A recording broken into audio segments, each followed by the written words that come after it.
All right, how's it going, guys? So one really annoying thing about these new smart key fobs is that you can accidentally press these buttons when they're in your pocket. So this is happening to me the other day. I was just lounging in here, and I guess my wallet pressed up against this panic button here, and the car alarm went off, and it was super annoying, and I don't want that to happen again. So I looked into kind of buying the, some like cases to put this in. First of all, that would be pretty annoying to put in your pocket, but well, this one doesn't even fit, so that didn't work for me. But I ran into, well, I was just kind of fiddling with it, and I ran into a solution that actually works better. You don't have to buy anything else. It just works like that. So I'm going to show you what I did right here. So this is the key by default. And basically what we're going to do is we're going to take out this little red plastic piece. Don't worry, the key is going to be perfectly fine. It's going to work absolutely the same.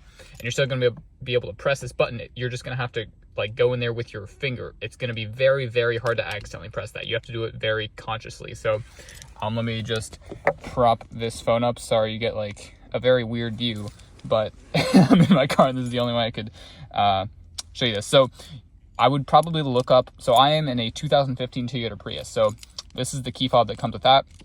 If you have the same car and model as me, probably same with any Prius, then you're in luck. You can just follow this. If not, I would just look up.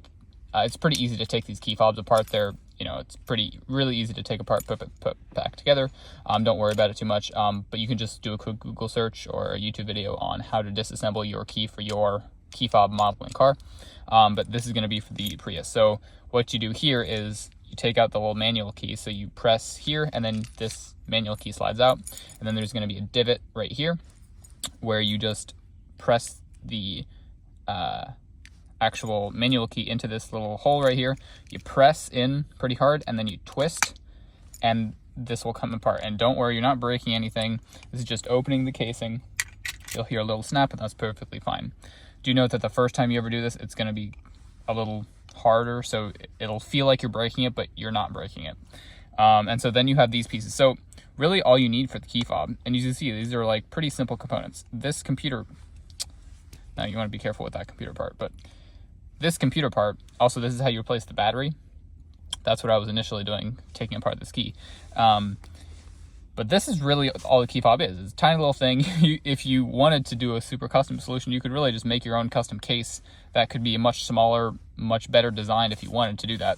I don't want to do that. But yeah, so this is really just the key fob. Everything else is just sort of the outer casing that makes it nice and usable and user-friendly. So all we have to do here is peel back this little silicone, and this is not taped on or anything, or glued on or anything. It's just laying right there. So all you got to do is peel that back, and then you have that.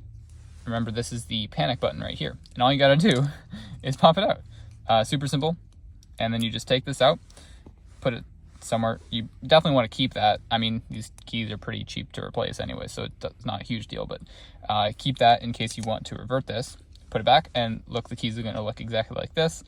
With just no red button here, but you're still going to be able to press everything. So now we want to line up these holes and just press it back together.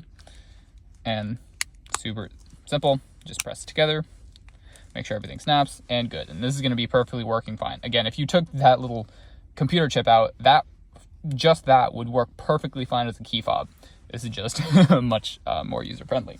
So now we take our manual key and just put it back into the slot like so, and we've got a fully functioning key without this little plastic part. So I'm going to store this little plastic part in a place I will remember it, and this is going to be our new key. So let me grab hold of the phone again, and this will function exactly as normal. So you can lock, you can unlock, and then this, as you see, it's much further down. So if you're ever if this is ever in your pocket, you can't press this at all by with this part of your thumb. You have to actually go in there with the tip of your fingers and press that hold button. And you can still press the panic button and it'll work.